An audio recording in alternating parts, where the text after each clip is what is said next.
Right, మంచిదేమిటరా. వాక్య ధ్యానంలోకి మనం వెళ్దాం. ఈరోజు 3 అంశాలు నేను చెప్పాలని ఆశపడుతున్నాను. ఏమిటి ఆ 3 అంశాలంటే జీవించు, ప్రార్థించు, ప్రేమించు. మళ్ళా పలకాలి, మీరు నోటితో పలకాలి. జీవించు, ప్రార్థించు, ప్రేమించు. ఈ 3 అంశాలు,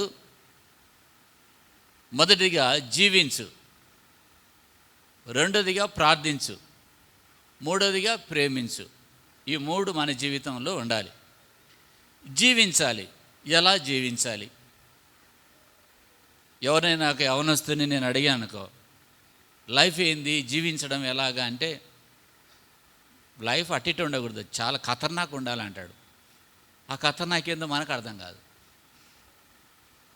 లైఫ్ ఎట్టు ఉండాలంట, చాలా ఖతర్నాక్గా ఉండాలంట. ఆ ఖతర్నాక్ ఏందో మనకు అర్థం కాదు. నీ లైఫ్ వాళ్ళ ఖతర్నాక్ ఉందిరా. ₹1,00,000 బండి, అది ఖతర్నాక్ లైఫా? చూడు, ₹1,50,000 పెట్టి కొత్త బండి కొట్టాడు. ఆ 3 రోజుల తర్వాత మళ్ళీ వెళ్ళి చూస్తే మంచం మీద వండుకుంటాడు, కాలు చేయదో ఇరిగింటుంది. ఏం చేశాడు? ఆ ₹1,50,000 బండి రాగానే ఏం చేశాడు? కట్లు కొట్టడమా, చక్కర్లు కొట్టడం అంటారు కదా. కొట్టాడు, కాలు ఇరుగొట్టుకున్నాడు, మంచం మీద వండుకున్నాడు. బండి ఒక మూలన ఉంది, ఈయన ఒక మూలన ఉన్నాడు. దానికి ఇదే అయిపోయింది, ఈయనకి ఇదే అయిపోయాడు. అది జీవితమా? కానీ ముందు ఫ్రెండ్స్ అంతా ఏమన్నారు? చూడు లైఫ్ ఎట్టుంది ఆయన జీవితం, ఎంత జాయ్ఫుల్గా ఉంది, ఎంత బాగుంది. ఆ కళ్ళకు ఆ గ్లాసులు పెట్టుకొని, ఆ కళ్ళద్దాలు పెట్టుకొని, ఆ బండిని కిక్కి ఇచ్చిపోతుంటే ఎంత ఉంది లైఫ్. ఏం లైఫ్ను మనం దేవుని బిడ్డలారా, జీవితాన్ని ఎలా అనేది, ఒక జీవితం ఎలా జీవించాలి అనేది బైబిల్ గ్రంథం చెప్పేటువంటి జీవితం ఎలాంటిది మనం చూడాలి. దయచేసి దేవుని బిడ్డలారా, రోమీలు రాసిన పత్రిక 14వ అధ్యాయం 8వ వచనం. రోమా 14:8 వాక్య భాగాన్ని మనం చదువుదాం. రోమా, మనము బ్రతికినను ప్రభు కోసమే బ్రతుకుచున్నాము, చనిపోయినను ప్రభు కోసమే చనిపోవచ్చున్నాము. కాబట్టి మనము బ్రతికినను చనిపోయినను ప్రభు వారమై ఉన్నాము. వాక్యములో ఈ లోకములో బ్రతకటము, చనిపోవటం కదా. మనం బ్రతికినా, మనం చనిపోయినా ప్రభు కోసమే మనం బ్రతకాలి, ప్రభు కోసమే చనిపోవాలని వాక్యంలో ఉంది. అంటే దేవుని బిడ్డలారా, మనం బ్రతుకుతున్నటువంటి ఈ బ్రతుకు దేని కొరకంటే ప్రభు కోసం. చెప్పండి, ప్రభు కోసం. నువ్వు బ్రతుకుతున్నప్పుడు నీ బ్రతుకు ద్వారా, నీ జీవితం ద్వారా దేవుని యొక్క ఆ మంచితనాన్ని ప్రభావితం చేయాలి. మన బ్రతుకు ద్వారా మనం ఏం చేయాలి? ఇతర జీవితాలను ప్రభావితం చేయాలి. ఇతర జీవితాలు ఎప్పుడు ప్రభావితం చేయబడతాయి మన ద్వారా అంటే, మనలో దేవుని ఎలుగు మనం కలిగి నడుచుకుంటే, ఆ ఎలుగు, ఆ సత్క్రియలు ఎలుగును మనం ఏం చేయాలి? అన్ని జనులు ఎదుట కనపరచాలి. కనుక అతి జీవితం జీవించాలి. బ్రతికిన కొన్ని దినాలే మంచి బ్రతుకు బతకాలి అని పెద్దలు చెప్తూ ఉంటారు. దేవుని బిడ్డలారా, నేను వాకింగ్ చేస్తున్నప్పుడు ఒక పెద్ద ఆయన నమస్తే అన్న అన్నాడు. చాలా నాకంటే పెద్ద వ్యక్తి నన్ను అన్న అంటాడు. ఆయన నాకన్నా ఒక 10-15 సంవత్సరాలు పెద్ద ఆయన. నన్ను చూసి నమస్తే అన్న అన్న, నాకు ముందు నమస్తే పెడతాడు. పెద్ద మనిషి నాకు ముందు నమస్తే పెడతాడు ఏంటని ఆయన పెట్టకముందే నేను తొందరపడి నమస్తే అన్న అని అంటాను. నేను ఒక ప్రశ్న వేసిన ఆయనకు, ఏంటో అడిగాను మాటల సందర్భంలో, అన్న మీరు ఎలా ఉన్నారంటే చాలా ఏడ్చుకుంటూ తన కుమారుని గురించి చెప్పాడు. ఏం చెప్పాలన్నా, చాలాసార్లు చెప్పాను, మంచిగా జీవించిన ఆయన, బాగా ఉండు, నీవు చెడు వ్యసనాలు మానుకో, మంచి బ్రతుకునాయనా అని, నీకేమున్న అప్పులు నేనే కడతానైనా, మీ భార్య భర్తలు గొడవ పడొద్దునైనా అని నా కుమారునికి ఎప్పుడు చెప్పేవాని సార్, ఎప్పుడు చెప్పేవాని. కానీ ఎన్ని అప్పులు చేసినా నేను కట్టుకుంటానైనా, కానీ నువ్వు మంచిగా ఉండు, అప్పులు ఏవి చేసినావు అవి నేను కట్టుకుంటా, ఇప్పుడైనా నువ్వు మంచిగా జీవించు అని చెప్పి కుమారునికి ప్రతిసారి చెప్పేవాడంట. ఒకరోజు నైటు భార్యతో గొడవపడి ఏం చేశాడంట, సూసైడ్ చేసుకున్నాడంట. ఆత్మహత్య చేసుకున్నాడు. ఆత్మహత్య చేసుకున్నాడని చెప్తూ బోరున ఏడుస్తున్నాడు. చెప్పిన మాట వినలేదయ్యా సార్, చెప్పిన మాట లేదన్నయ్యా, బోరున ఏడుస్తున్నాడు. ఉన్న అప్పంతా నేను కట్టుకున్నాను కానీ మాట ఏం లేదు. జీవించాడు కానీ ఏం ప్రయోజనం? జీవించాడు కానీ ఏం ప్రయోజనం? కనుక ఈ జీవితం, ఇప్పుడు మనం జీవిస్తున్న జీవితం, గడిచిపోయిన దినాలు మళ్ళా డబ్బు పోస్తే మళ్ళీ రావు. గడిచిన సంవత్సరాలు, గడిచిన నెలలు, వారాలు మరలా నాకు కావాలంటే రావు. శాస జీవితం, ఇప్పుడు మిగిలిన జీవితం ఎలా జీవించాలనో, ఎలా నడుచుకోవాలనో, ఎలా ముందుకు వెళ్ళాలనో, దేన్ని చేయాలనో ఈ బైబిల్ చెప్తుంది. ఎలా బ్రతకాలనో ఈ బైబిల్ చెప్తుంది.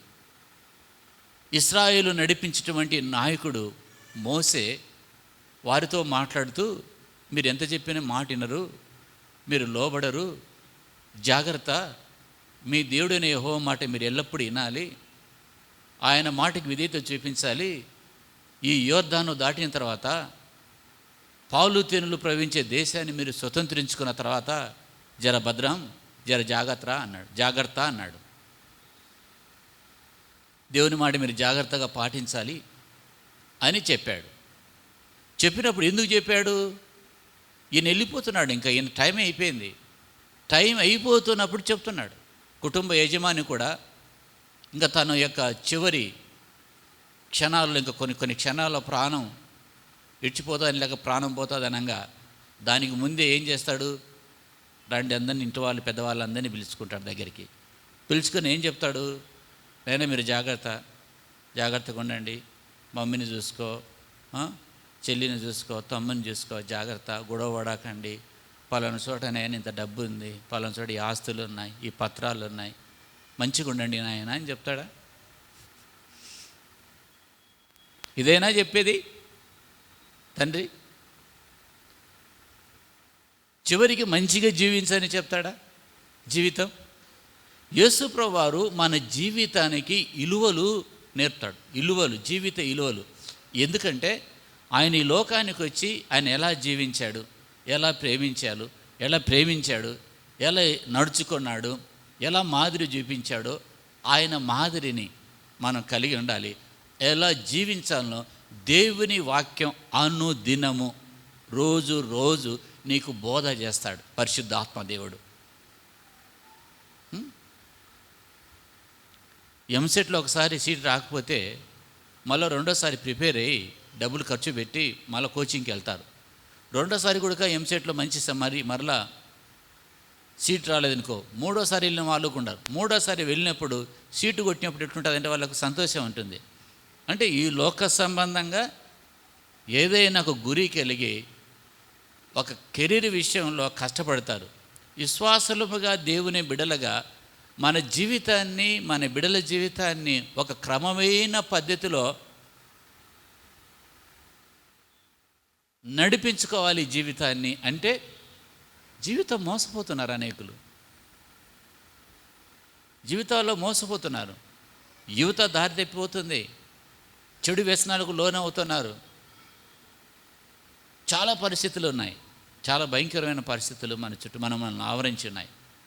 గత దినాలు కాదు, పాత దినాలు కాదు ఈ రోజులలో. అలా మీరు ఏమంత ఇదిగా అనుకోండి. ఇప్పుడు చెడిపోవడానికి అవసరమైంది చేతిలోనే ఉంది, చెడిపోవడానికి చేతిలోనే ఉంది,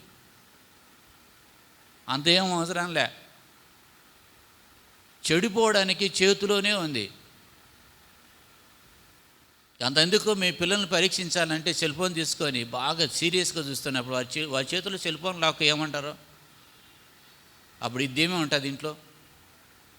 మీ పిల్లవాడు చాలా, లేకపోతే అమ్మాయి అబ్బాయి సీరియస్గా ఏదో చూస్తున్నారు, ఏంటి ఎప్పుడు సెల్ ఫోన్ చూస్తావు అని లాక్కొని వీడియో తీసి నాకు పంపండి, ఎట్లుంటుందో తెలియకుండా. ఎట్లుంటుంది? అంత భయంకరంగా ఉంది పరిస్థితి. ఇంట్లో మాట్లాడుకునే పరిస్థితి లేదు. ఎవరి సెల్ ఫోన్లు వారు చూసుకుంటూ కూర్చుంటారు. ఇట్లా అద్దంలాగా అద్దం పెట్టుకుని చూస్తుంటారు.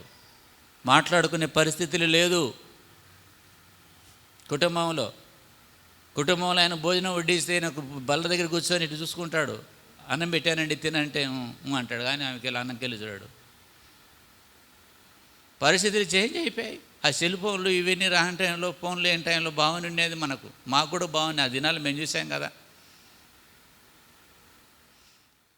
ఇవి చివరికి ఎట్లా అయిందంటే బైబిల్కి అవసరమైన చర్చికి సెల్ ఫోన్లో ఇవి బైబిల్ మోసుకొచ్చిన పరిస్థితి లేకపోతుంది. చాలామందికి సెల్ ఫోన్లో చూస్తున్నారు. కనుక దేవుని బిడ్డలారా, జీవితం ఎలా జీవించాలి అనటానికి జీవితానికి విలువ ఎక్కడ ఉంటుందంటే సున్నగా అంటే దానికి విలువ ఉండదు. సున్నా పక్కన సంఖ్య చేరినప్పుడే జీవితానికి విలువ.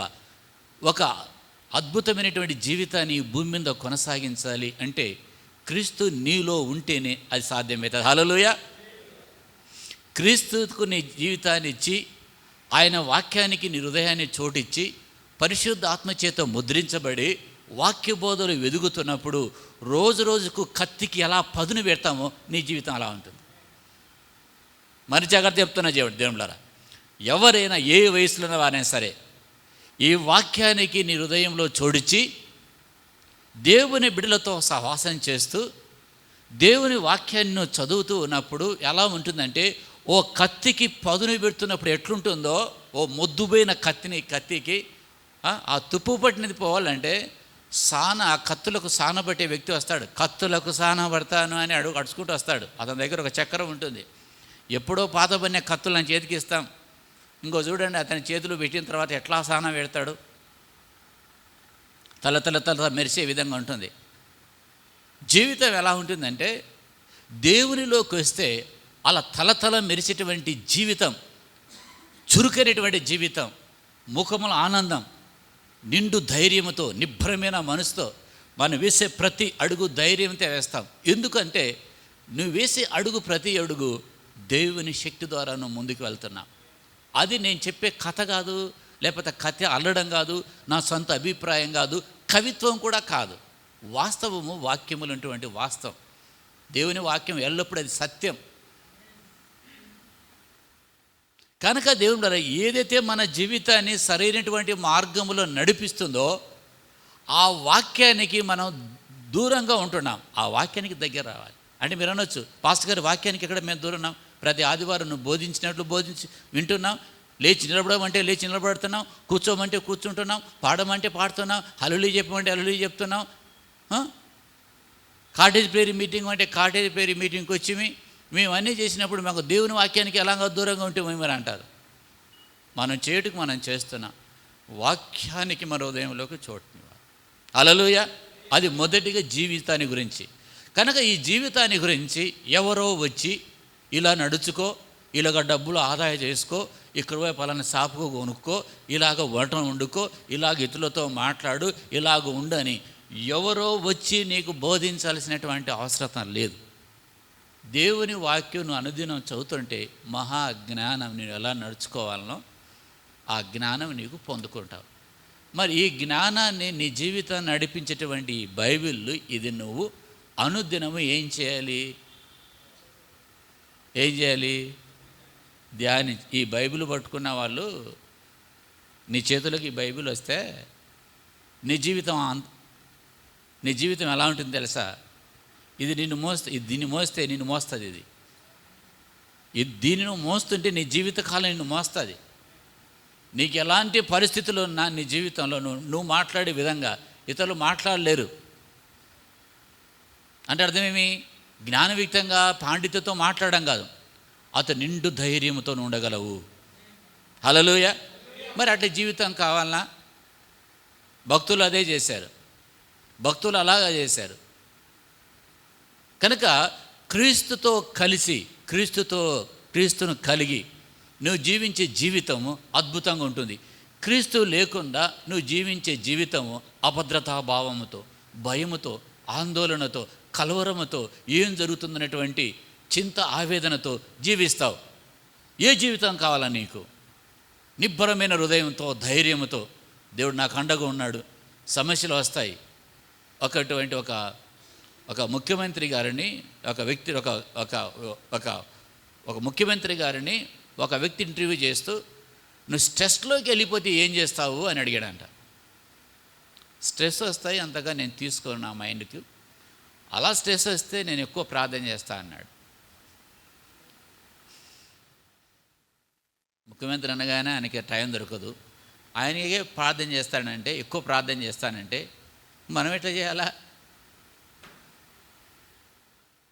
దేవుని బిడ్డలారా, ఏది నేను కల్పించి చెప్పే మాటలు కాదు. ఆయన అడిగినప్పుడు, ఇంటర్వ్యూ చేసినప్పుడు, నువ్వు స్ట్రెస్కు గురైనప్పుడు ఏం చేస్తా? స్ట్రెస్ ఎక్కువ తీసుకోను. ఒకవేళ అదే అయితే వస్తుంటాయి పోతుంటాయి, ఆ స్ట్రెస్లో ఎక్కువ నేనేం చేస్తాను? ప్రార్థన చేస్తానలా, ఎక్కువ ప్రార్థన చేస్తాను అన్నాడు. మరి ఆయనే ప్రార్థన చేస్తానన్నప్పుడు మనం ఎట్లుండాలి? అది దింబర ఎలా జీవించాలో మొదటిగా ఇంకా చెప్పవలసిన చాలా ఉన్నాయి, కానీ ఒక వాక్యాన్ని చెప్పి ఇంకొక వాక్యాన్ని అపోస్తలుడైన పౌలు ఫిలిప్పీయులకు రాసిన పత్రిక 1వ అధ్యాయం 21వ వచనం. బ్రతుకుట క్రీస్తే. ఇక్కడ 2 విషయాలు చెప్తున్నాడు. బ్రతుకుట, హల్లెలూయా. ఇక్కడ చూడండి, బ్రతుకుట క్రీస్తు అంటే నేను బ్రతుకుతున్నానంటే క్రీస్తు కోసం జీవించాలి అని తీర్మానం. ఇంకా అంటాడు దేవుడారా, 19వ వచనంలో ఇంకొక మాట అంటాడు అదే అధ్యాయంలో. మరియు నేను ఏ విషయంలోనూ సిగ్గుపడక ఎప్పటి వలనే ఇప్పుడును పూర్ణ ధైర్యంతో బోధించటం వలన నా బ్రతుకు మూలముగానైనను సరే, చావు మూలముగానైనను సరే, క్రీస్తు నా శరీరమందు గణపరచబడునని నేను మిగుల అపేక్షించుచు నిరీక్షించుచున్న ప్రకారముగా. చాలు. ఈయన ఏమంటాడు? నేను బ్రతికినా చనిపోయినా మరి ఏమైనా సరే, నా బ్రతుకు మూలమైనా సరే, చావు మూలమైనా సరే, నా శరీరం అందు దేవుడు గణపరచబడాలి, దేవుని నామం గణపరచబడాలి అంటున్నాడు. అట్లా అపేక్ష కలిగి ఉన్నాను, అటు కోరిక కలిగి ఉన్నాను అంటున్నాడు. చాలా దేవుడాల జీవితం మనం ఎలా నడిపించుకోవాలో మొదటిగా మంది. రెండవదిగా జీవించు. రెండోది ఏంటి? ఏమంటా? ప్రార్థించు. నేను ప్రార్థన చేయకుండా 20 వాళ్ళ దగ్గర ప్రార్థించండి ఇంకో దగ్గర చెప్పాను. వాళ్ళు ప్రార్థించలే, వాళ్ళు 20 వాళ్ళ దగ్గరికి వెళ్ళి ప్రార్థించా అన్నారు. అంటే ఎవరు ప్రార్థించలే చెప్తున్నారు. నేను అంటున్నాను, అనుకుందాం, నేను ప్రార్థించలే, మరొకరి దగ్గరికి వెళ్ళి ప్రార్థించు అన్నాడు. వాళ్ళు ఏం చేశారు? వాళ్ళు అదే మాట, అదే చిలుక పలుకులు వేరే వాళ్ళ దగ్గరికి ప్రార్థించు అన్నారు. వారు వెళ్ళి వేరే వారి దగ్గరికి వెళ్ళి ప్రార్థించు అని. మరి రియల్గా ఎవరు ప్రార్థన చేస్తున్నారు?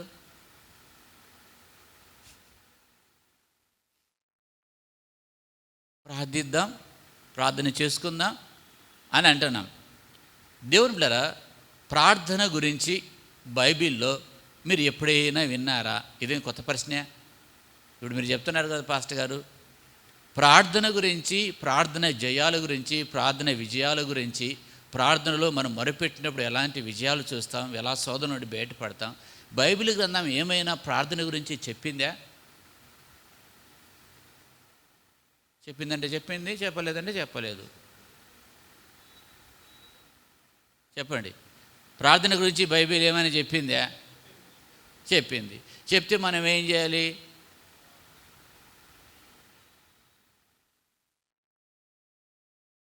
ఒకటే కదా దేవులారా, మనకి బైబిల్ ప్రార్థన గురించి చెప్తుంది. ప్రార్థన గురించి బైబిల్ చెప్పినప్పుడు మనం ఏం చేయాలి? ప్రార్థన చేయాలి. ప్రార్థన చేయాలన్నప్పుడు ఆ ప్రార్థన మనం చేస్తున్నామా? ఒక విషయం చెప్తాను, అనుదినము నువ్వు ప్రార్థించేవాడివైతే అనేక విషయాలు నువ్వు జయం చేస్తావు. ప్రార్థనలో మనం అడుగుతాం, ప్రభువా నాకు ప్రార్థన ఈ ప్రభువా, ప్రభువా నాకు ప్రసవేదనతో కూడిన ప్రార్థన ఈ ప్రభువా, పట్టుదలతో కూడిన ప్రార్థన ఈ ప్రభువా, అంగలారుపుతో కూడిన ప్రార్థన ఈ ప్రభువా, ప్రభువా రోజు ప్రార్థన చేయాలి ప్రభువా, ఏకగానే ప్రార్థన చేయాలి ప్రభువా. అందరూ కలిసినప్పుడు మనం ప్రార్థన చేస్తాం, కానీ ఏకాంత ప్రార్థనకు మాత్రం చోటీయం. ఏకాంత ప్రార్థన అంటే అదేమి? కలిసి చేసే ప్రార్థన ఏకాంతంగా, ఒంటరిగా. ఏమన్నాను? ఒంటరిగా. నువ్వు ఒక్కడివే, నువ్వు ఒక్కదానివే ఒంటరిగా ఒక చోట కూర్చొని ప్రార్థన చేసిన సమయాలు ఉన్నాయా? ఎన్ని ఉన్నాయి? ఇంకొక క్వశ్చన్, నీ ప్రార్థన సమయం ఎప్పుడు? దేవుని బిడ్డలారా, నీ ప్రార్థన సమయం ఎప్పుడు? కనుక నువ్వు ప్రార్థిస్తే ఏమవుతుందంటే నీ ప్రార్థనలో ఇతరులకు మేలు కలుగుతుంది. అంత మాత్రమే కాదు, ప్రార్థిస్తున్నప్పుడు దేవునికి మరీ సమీపంగా దగ్గరగా జీవిస్తాం. ఆదికాండం మొదలుకొని ప్రకటన గ్రంథం వరకు భక్తులు ఎవరు ఏ రీతిగా ప్రార్థన చేశారు, ఉపవాసం ఉండి ప్రార్థన చేశారు. ఆదికాండం ప్రకటన గ్రంథం వరకు అనేక మంది భక్తులు ప్రార్థన చేశారు. మన ప్రియ ప్రభు యేసు ప్రభువారు కూడా ఆయన మార్కు సువార్త 1:35 ఏం చేశాడో ఆయన మన మాదిరి కదా. చూడండి ఆ వాక్య భాగాన్ని చూసి నేను ముందుకెళ్తా. ఆయన పెందలకన లేచి ఇంకా చాలా చీకటిగా ఉండగానే బయలుదేరి అరణ్య ప్రదేశానికి వెళ్ళి, చాలు వాక్యములు ఏముంది దేవుళ్ళరా, ఆయన దేవుడు కదా, ఆయనకు ప్రార్థన చేయాల్సిన పనే ఉంది. మనం అంటాం, మనం చాలా తెలివైన వాళ్ళం, చెప్పు ప్రభు చెప్పు, చెప్పు పాస్టర్ గారు, యేసు ప్రభు ఎక్కడ ప్రార్థన చేసినాడు చెప్పు. ఆయనే చేయలేరు, నువ్వేంది ప్రార్థన అంటావు అంటారా అనరా? అందుకే ఆయన ప్రతిదీ మాదిరిగా ఉంచాడు. ఆయన పెందనకలనే లేచాడంట. ఎప్పుడు లేచాడు? పెందనకలడ చేసే అలవాటు ఉందా మనకు? పేపరోడు లేపాలనా?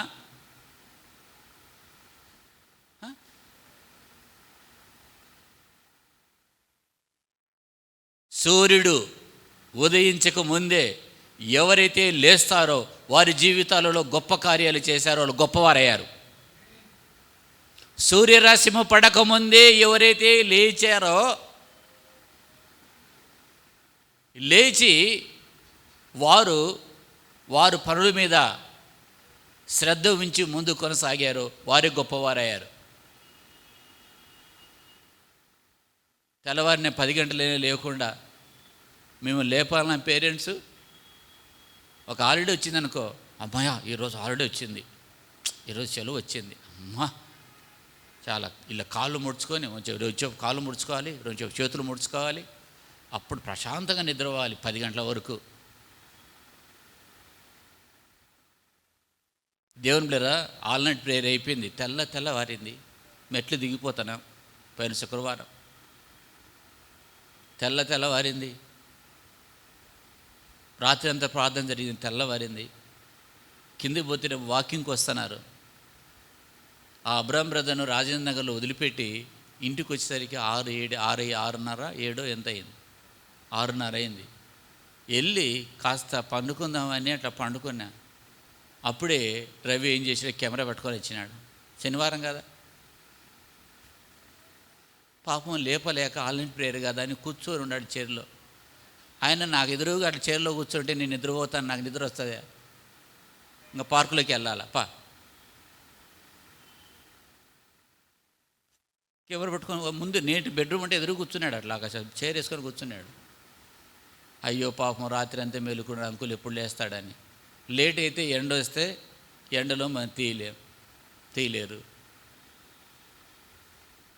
నాకేముంటుంది, పిల్లలకు చెడ్డ మాదిరి నేను చూపించొద్దు, వాళ్ళు వచ్చిన తర్వాత అప్పుడు నేను టై కట్టుకొని నేను ఏదో తయారవుతాంటే, ఈ పాస్టర్ గారు ఇప్పుడు ఉన్నాడు, చూడు ఎట్లున్నాడు, ఎంత లేట్ కమ్మరో, ఎంత సోమరిపోతావు, ఎంత నెగ్లిజెన్సీ ఇంట్లో ఉందో చూడు. మేము ఎప్పుడు వచ్చినాము, ఎప్పుడు టై కట్టుకుంటాడు, ఎప్పుడు సహాయం చేస్తున్నాడు. ఇప్పుడు నేను చెడ్డ మాదిరి వాళ్ళకు చూపిస్తే ఎట్టుంటుంది? పిల్లలు తయారై వాళ్ళకేం లేకపోతే షార్ట్ వేసుకొని టీ షర్ట్ వేసుకొని బండి వేసుకుంటే అప్పటికి వస్తారు. నాది కదా ఉండేది అసలైన సంగతి. ఎవరు అన్నారు నీది చాలా ఉంది అని, పాస్టర్ అమ్మగారు అన్నారు నీది చాలా ఉంది, మాకంటే చాలా ఉంది అని.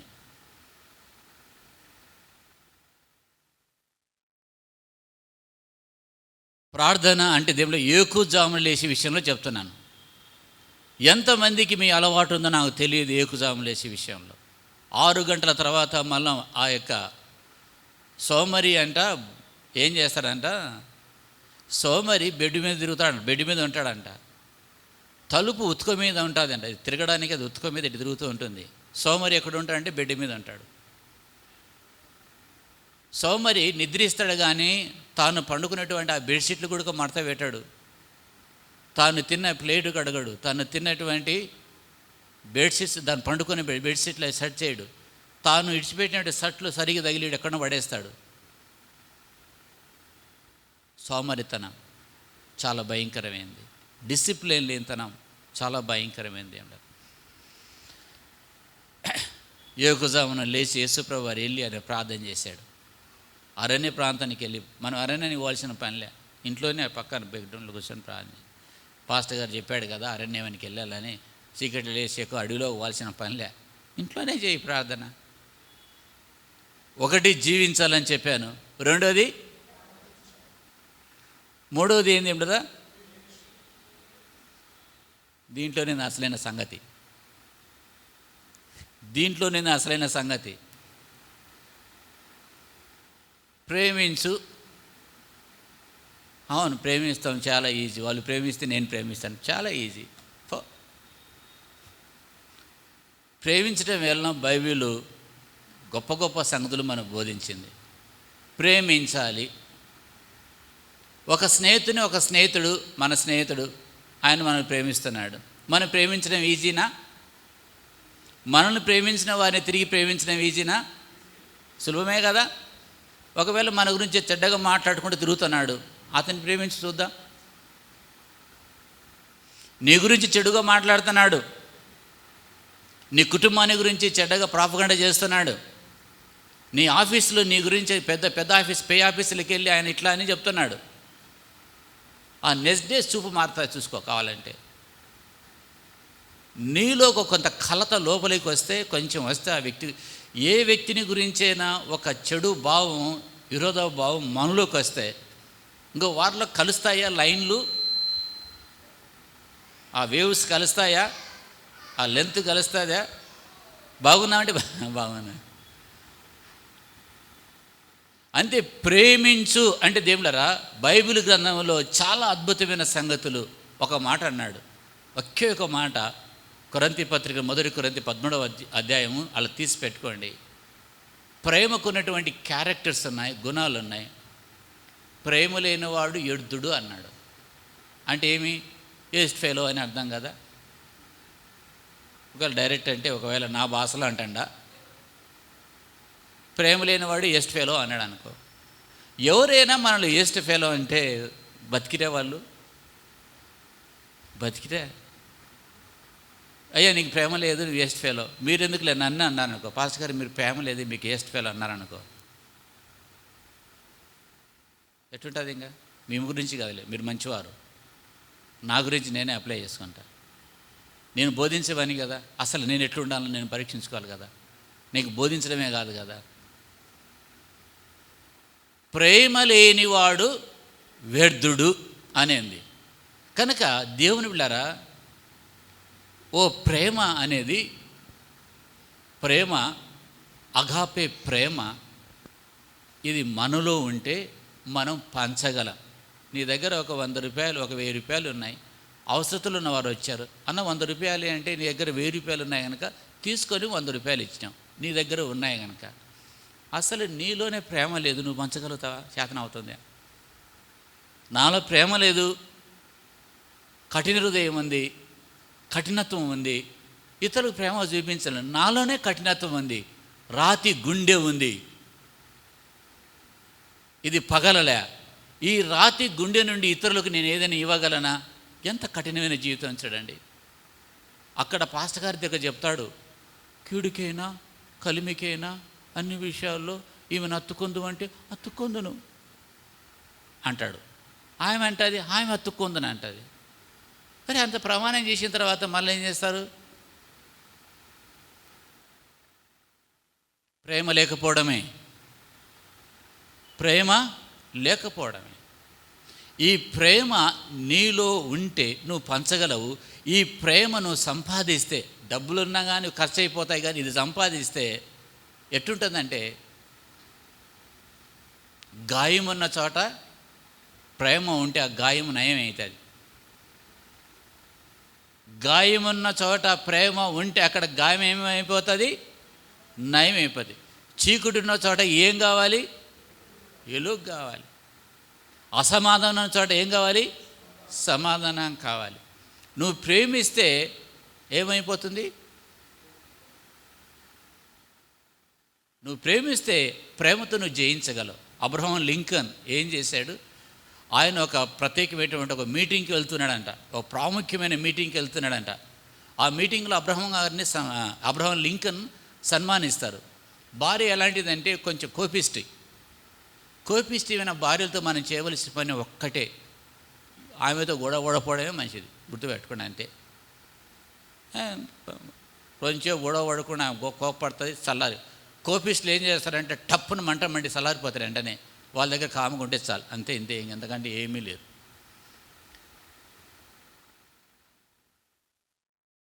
వాళ్ళతో ఏం గొడవ, కోపపడి ఎంత మెత్తగా చల్లగా అయిపోతారు వాళ్ళు, ఏం కాదు. సడన్గా కోపపడే వాళ్ళు సడన్గా చల్లారిపోతారు.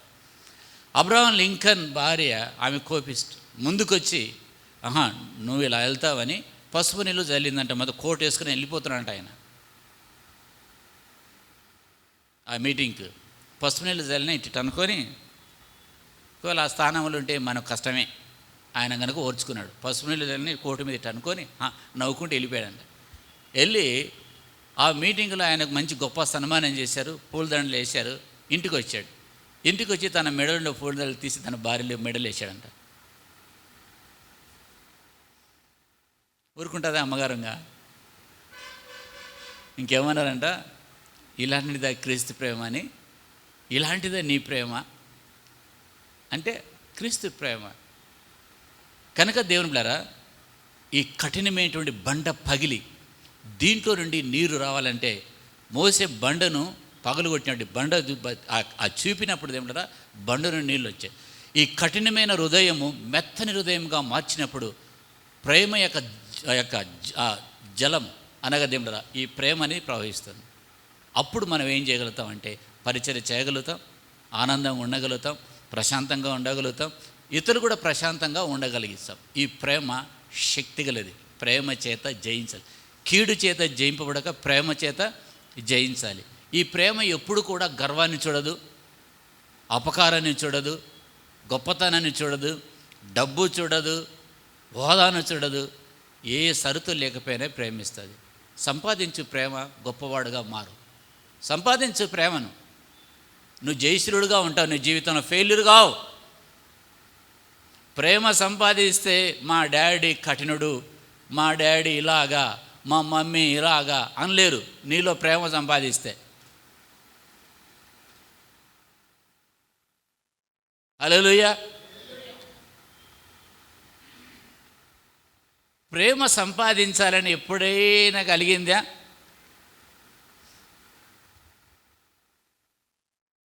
మిమ్మల్ని ప్రేమించిన వారిని ప్రేమించిన మీకేమి పలమగలను, శంకరులను అలాగూ చేయుచున్నారు కదా. మీ పరలోకమందున తండ్రికి మీరు కుమారులుగా ఉండాలంటే మీ శత్రువును మీరు ప్రేమించండి అన్నాడు. సాధ్యమా? ఏం సంపాదించాలంట? ప్రేమ. ప్రేమ అంటే దేవుళ్ళరా, యవనస్తులరా, ప్రేమ అంటే ఏమనుకోకండి. మళ్ళీ ఇట్లా డబ్బో ప్రేమ గురించి చెప్తున్నాడు అని. ఈ ప్రేమ అది వేరు. నేను అగాపే ప్రేమ, దేవుని ప్రేమ, మచ్చలేనటువంటి డాగు లేనటువంటి పరిశుద్ధమైన ప్రేమ గురించి చెప్తున్నాను. మా పాస్టర్ గారే ప్రేమ గురించి చెప్పాడు, మేము ఇట్లా చేయకూడదని అట్లా రంగు తప్పు చేసుకోకండి, ఆ తప్పుకు అర్థం చేసుకోకండి. అగాపే ప్రేమ పరిశుద్ధమైనటువంటి ప్రేమ.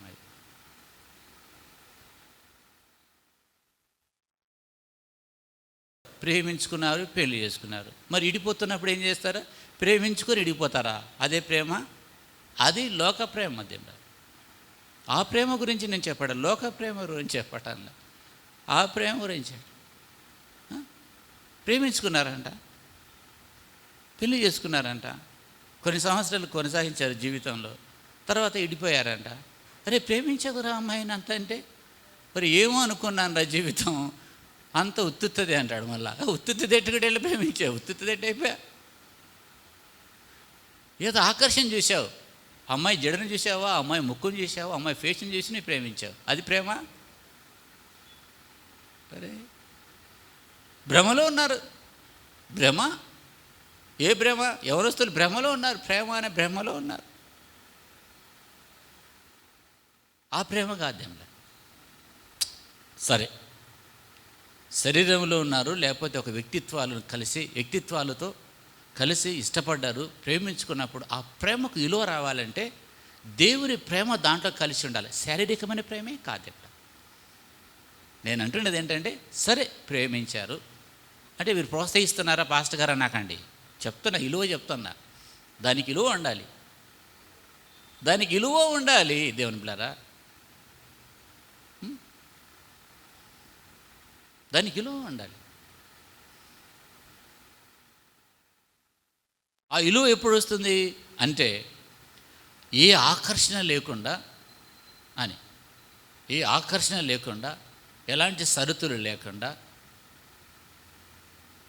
ఎలాంటి కల్మషం లేకుండా, ఎలాంటి చెడు ఉద్దేశం లేకుండా, అంటే పరిశుద్ధమైన హృదయంతో దాన్ని అంగీకరిస్తే బాగానే ఉంటుంది. అంచేత దేవులరా, జీవితానికి ఒకటే దేవులరా, అక్రమం విస్తరించడం చేత అనేకుల యొక్క ప్రేమ చల్లారిపోయిందంట. అరే అరే అరే, ఏమైపోయిందంట? ఏమంటది? కొత్తలో నన్ను బాగానే ప్రేమించినావు, ఇప్పుడు నన్ను చాలా ఇబ్బంది పాలు చేస్తున్నావు అంటది. భార్య అనేక సంవత్సరాలు సంసార జీవితంలో కొనసాగిన భార్య అంటది, అప్పటిలాగా నన్ను ప్రేమించటంలే. మీరైనా గమనించండి సిస్టర్స్, కదా, మొదట్లో ఎట్టుండేది కదా, అడుగు కింద పెడితే ఎందుకు అనేవాడు కదా.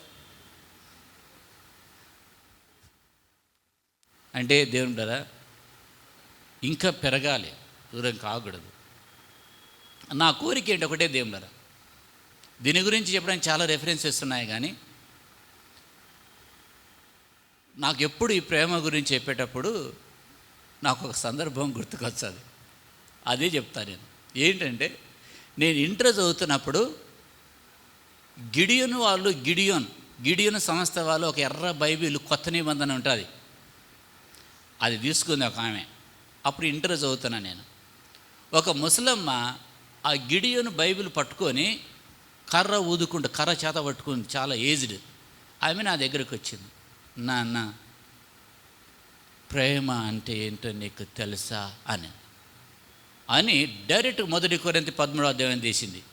తీసి చదివింది. ఏం చదివిందో చదవండి ఇప్పుడు అని చెప్పి నేను ముగిస్తా. అదేమంతా చదవాలి నెమ్మదిని. అందరూ చూడండి, బైబిల్ తెరవండి. 1 కొరింథీ 10. మనుషుల భాషలతోనూ దేవదూతల భాషలతోనూ నేను మాట్లాడినను ప్రేమ లేని వాడనైతే మ్రోగడి కంచు గనగనలాడు తాళమునయ్యుందును. ప్రవచించు కృపావరము కలిగి మర్మములని జ్ఞానమంతా ఎరిగిన వాడనైనను, కొండలను పెకిలింపగల పరిపూర్ణ విశ్వాసం గలవాడనైనను, ప్రేమ లేని వాడనైతే నేను వ్యర్థుడను. బీదల పోషణ కొరకు నా ఆస్తి అంతా ఇచ్చి ఇచ్చినను, కాల్చబడే శరీరం అప్పగించినను, ప్రేమ లేని వాడనైతే నాకు ప్రయోజనం ఏమీ లేదు. ప్రేమ దీర్ఘకాలం సహించును,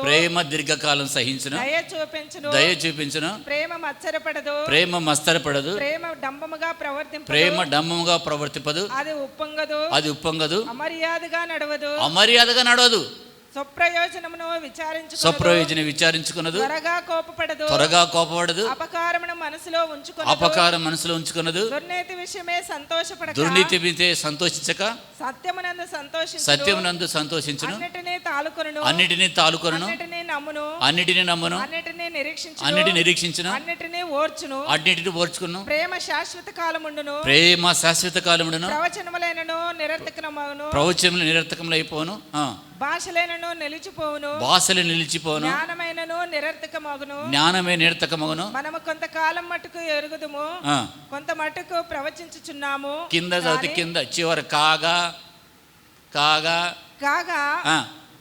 విశ్వాసము, నిరీక్షణ, ప్రేమ ఈ మూడును నిలుచును. వీటిలో శ్రేష్టమైనది ప్రేమే. హల్లెలూయా. ఇది తీసుకొచ్చింది అని చదివిందామే. ప్రేమ డంబంగా ప్రవర్తింపదు నాయన అని చదువుతుంది.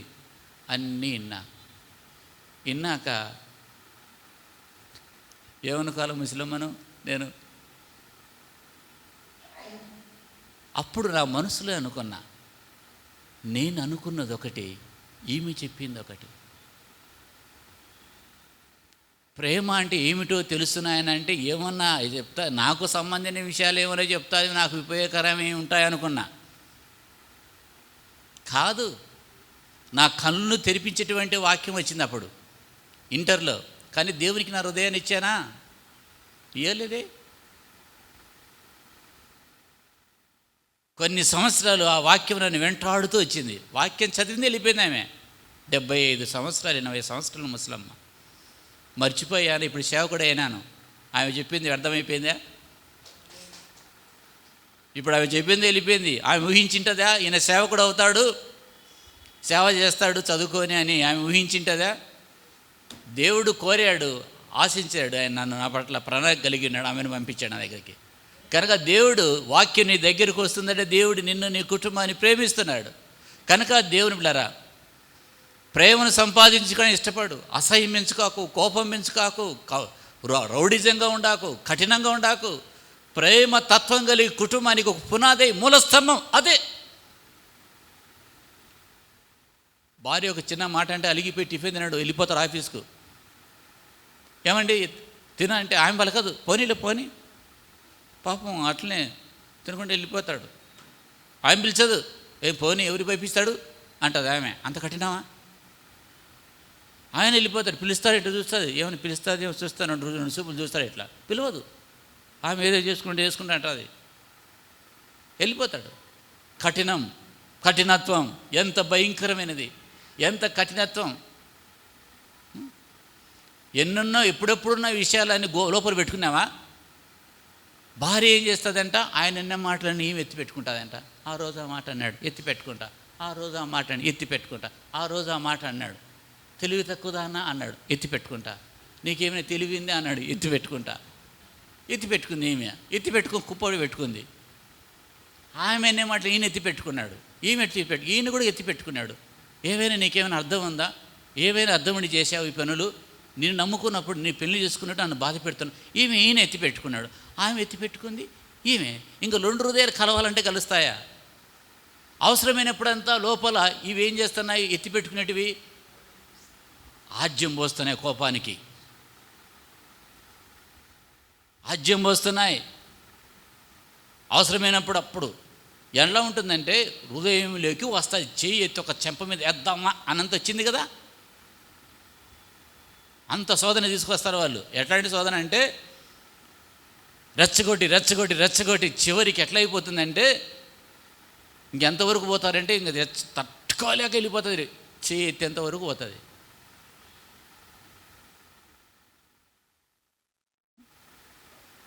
బండి చాలాసార్లు చెప్పాను దేవులారా,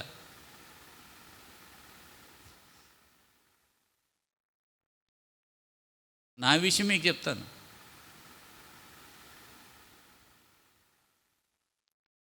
ఆ సోమాజి గుడి నుండి మేము వస్తున్నాం, పక్కన ఫలూదా ఉంది. ఏమండి ఫలూదా తింటాననింది పాస్టమ్మ గారు ఆ మధ్యాహ్న టైంలో. నాకు డ్రైవింగ్ అంతంత మాత్రమే ఆ సిటీలో. అవునా అండి అని కష్టపడి ఆ ఫలూదా దగ్గర సైడ్ తీసుకొని పార్కింగ్ తీసుకున్నా. ఏమండి తీసుకో ఫలూదా అండి. నేను తీసుకోనా అని. ఎందుకు తీసుకోవు అన్న. నువ్వు కోపంతో నీ ఫేస్ కోపంతో ఉంది, అందుకు నేను తినను. కోపంగా ఉన్నప్పుడు నాకు తినబుద్ధి కాదని.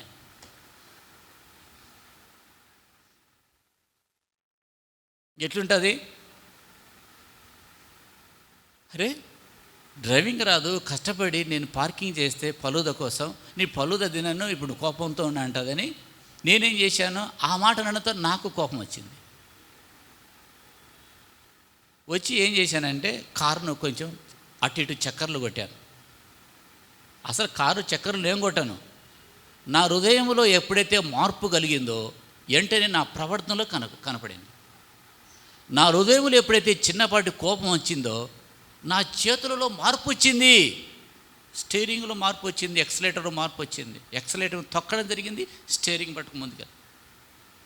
దయచేసి సిస్టర్స్కి చెప్తాను, డ్రైవింగ్ కూర్చున్నప్పుడు, పక్కన కూర్చున్నప్పుడు మీరు ఏరే మాటలు మాట్లాడొద్దు చెప్తాను నేను. భర్తను బాగా ప్రోత్సహించే మాటలు మాట్లాడండి, సంతోషపడి మాట్లాడు. పాత విషయాలు తీసి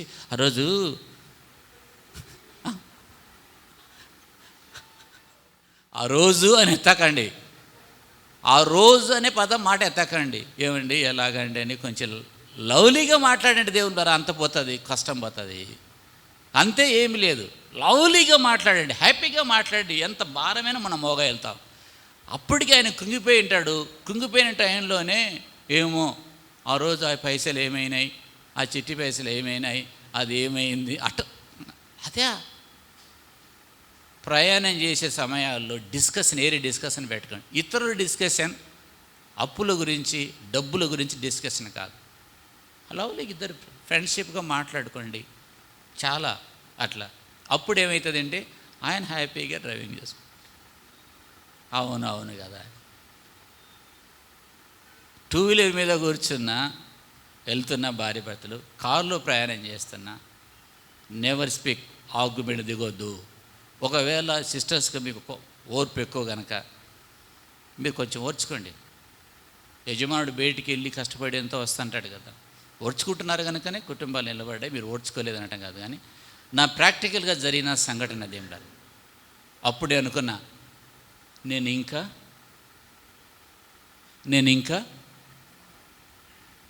ఇంకా మారాలి. అప్పుడు నేను ఇంటికి వచ్చి పశ్చాత్తాపడి ఒక వాక్యాన్ని బోధించే వ్యక్తిని నేను అలాగా స్పందించకూడదు అని, ఏమండి నన్ను క్షమించండి, అక్కడ 2 చక్కర్లు కొట్టానే, ఎక్కడ ఆ సోమాజిగూడ దగ్గర, అలా నేను చేయకూడదు, నాది తప్పు, ఒక దైవజనుడిగా నేను చేసేది, మరి ఎన్నటికి నేను చేయను అని క్షమాపణ అడిగానో లేదో పాస్టమ్మని అడగండి. మీరు కావాలంటే పక్కన సిస్టర్స్, తర్వాత మీరు అడగండి క్షమాపణ నిజంగా అడిగాడా పాస్టమ్మ గారు, నిజంగా పాస్టర్ గారు అడిగాడా అని మీరు అడగండి. నా తప్పు, నేను అలాగే ఆమె దగ్గర నేనేది ఒప్పుకోవడం, నేను పురుషుణ్ణి అని అహం అడ్రాకూడదు. ఏమొస్తుంది మనకు సహజంగా ఏమొస్తుంది? పురుషులు అంత ఈజీగా బయటపడరు, యేసుప్రభు ఉంటేనే బయటపడతారు. హల్లెలూయా. కనుక ఈరోజు 3 విషయాలు మనం చూసాం దేవుళ్ళరా. 3 విషయాలు ఏంటి చెప్పాలి వరుసగా? జీవించు, ప్రార్థించు, ప్రేమించు. ఇవి మనం కలిగి ఉంటే బాగుంటుంది కదా. ఆమేన్, హల్లెలూయా. ప్రార్థన చేసుకుందాం. పరిశుద్ధుడా, ప్రేమగలటువంటి మా తండ్రి, దయగల ప్రభువా, మీకు వందనాలు, స్తోత్రాలు చెల్లిస్తున్నాము నాయన. ఇలువైనటువంటి సత్యాన్ని మాకు బోధించావు, అందును బట్టి మీకు వందనాలు చెల్లిస్తూ, మీకే మహిమ చెల్లిస్తూ, యేసు నామములో ప్రార్థించి వేడుకొంచున్నాం మా పరమ తండ్రి.